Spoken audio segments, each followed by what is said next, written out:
আমার লাইফে আমি যত রকমের ভর্তা খেয়েছি তার মধ্য থেকে সবচেয়ে সেরা ভর্তা ছিল এই শাক ভর্তাটা। এটা এত বেশি লোভনীয়, একবার খেলে কখনোই বলতে পারবেন না। আসসালামু আলাইকুম প্রিয় দর্শক, সবাই কেমন আছেন? আশা করি ভালো আছেন। চলে আসলাম আপনাদের সাথে খুবই মজাদার একটা ভর্তা রেসিপি শেয়ার করব। আজকে আমি এই হেলেঞ্চার মতো দেখতেই এই শাকগুলো দিয়ে ভর্তা তৈরি করে আপনাদেরকে দেখাবো। তো এই শাকের সাথে আমাদের লাগবে হচ্ছে কিছুটা মাছ। আপনি চাইলে মাছ দিয়েও করতে পারেন, তা না হলে মাছের মাথা বা লেজ দিয়েও করতে পারেন। লাগবে হচ্ছে আমার এখানে একটা আলু। এই শাকের নাম আমি জানি না, যদি আপনারা জানেন অবশ্যই আমাকে জানাবেন। বাট এই শাক আমি অনেকবার খেয়েছি, এটা অনেক মজা, বাজারে কিনতে পাওয়া যায়। এটা হেলেঞ্চা শাকের মতোই দেখতে।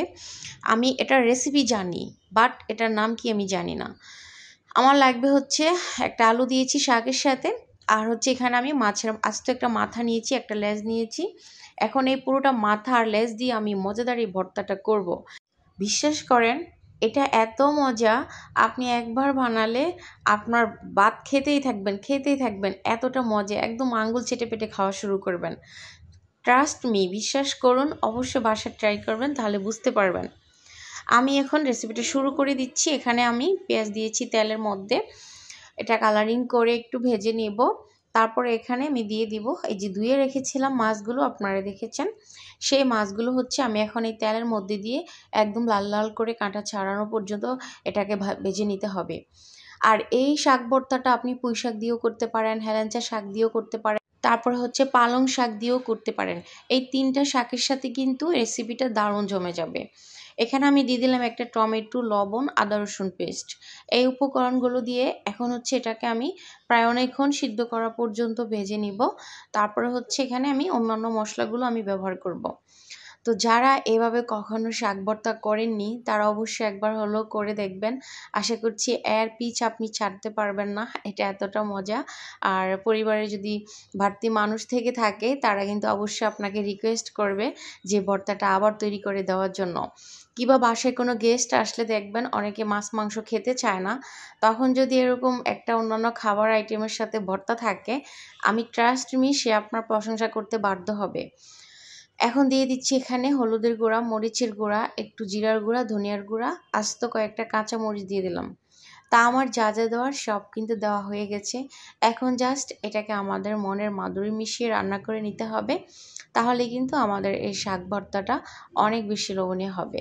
তো শেষ পর্যন্ত সাথে থাকেন, আর কেউ ভিডিওটা স্কিপ করে দেখবেন না, অবশ্যই শেষ পর্যন্ত থাকেন, দেখেন, আশা করছি ভালো লাগবে।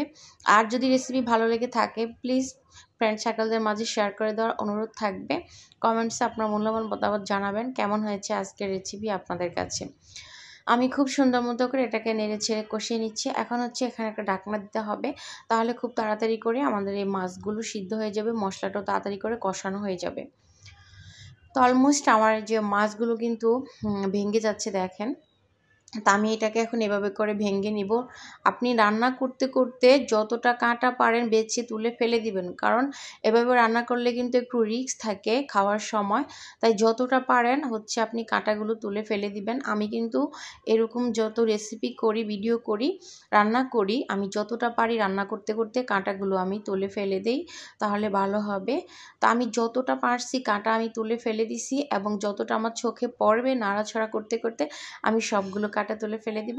আপনারাও এভাবে করে দেখবেন। আর অবশ্যই এভাবে যদি কখনো শাক ভর্তা না করে থাকেন তাহলে অবশ্যই একবার হলো ট্রাই করে দেখবেন, আশা করছি অনেক বেশি ভালো লাগবে।